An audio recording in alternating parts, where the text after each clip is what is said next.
who was buried alive but survived to talk about it. Well, today I want to tell you about a German organist, pianist, cellist, but mostly composer by the name of Karl Orff. Karl was born in 1895 in Munich. His father, Heinrich, was an officer in the Bavarian military, but also an enthusiastic musician, and he would play piano at home, and Mom loved music, so there was always music in the home, and there was always people singing and having a good time. So by the time he was only 5 years old, he was already taking lessons and playing piano and organ and cello.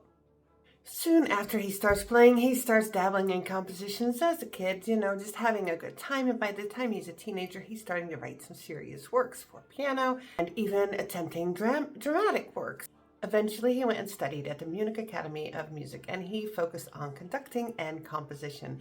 After a little while, he got dissatisfied with all that. It wasn't that he stopped studying that, but I think he was maybe bored, and his interest went to Greek drama and to medieval poetry and to rhythms and ritual music. And we're going to hear that because he's going to start focusing his compositions not so much on complex harmonies, but much more on rhythm, on percussion, and on this dramatic expression that we would hear in all his interests.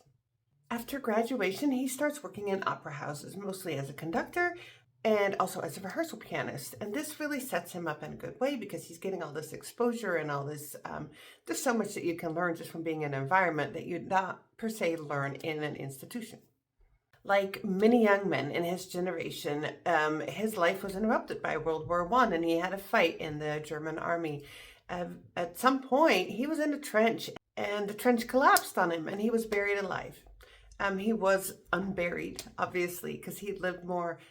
But this trauma definitely shaped his outlook on life, and of course influences all his artistic output as well.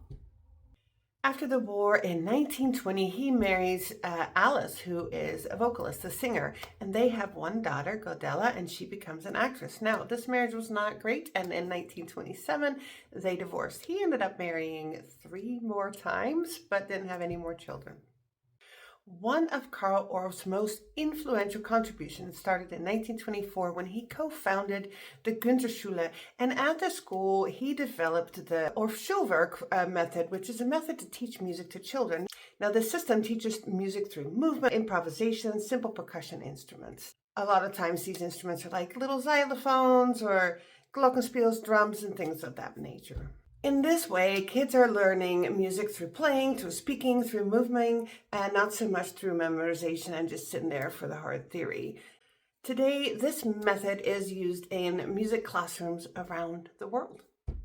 Now remember, Karl Orff had this fascination, this appreciation for medieval poetry, and he finds these poems, these are 13th century poems, and he creates not really an opera. It is what we would call a scenic cantata, and so there's not an opera where people are dressed up in fancy clothes and performing this.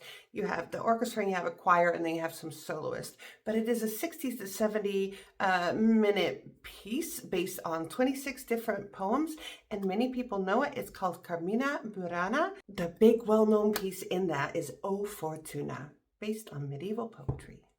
This text is definitely very humanist. It is based on fate and love, drinking, springtime. It's very explosive, and it is very exciting to listen to. Then another war breaks out, the Second World War, and this is a bit controversial. So he does not leave Germany.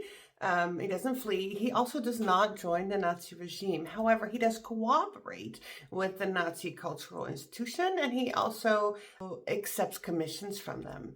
So that's a bit problematic. After the war, they looked into him to see what his cooperation was. And eventually they classified it as not politically active, that he was just being a musician, and he was allowed to continue working there in Germany. So he stays in Germany and he continues to compose. His work is very recognizable. It's nothing like Wagner, definitely nothing like Debussy, where there are these complex harmonies and counterpoints and stuff like that. No, his is definitely based and follows like this ritualistic rhythm feeling. There's a lot of repetitive rhythms. There's a lot of, there's definitely heavy use of percussion and very simple melodies, but they're also very powerful. You can immediately tell that this music is his music. For the next several decades, he continues to compose, but he's also really working hard on refining this Orff work that he has been doing. And he helps this music education go worldwide and brings it to all these different countries. He would also supervise performances of Karina Burana. Now, he had composed other things since then, before then, but that was the big thing everyone loved. It still is. For many, it's the only thing that they know by this guy.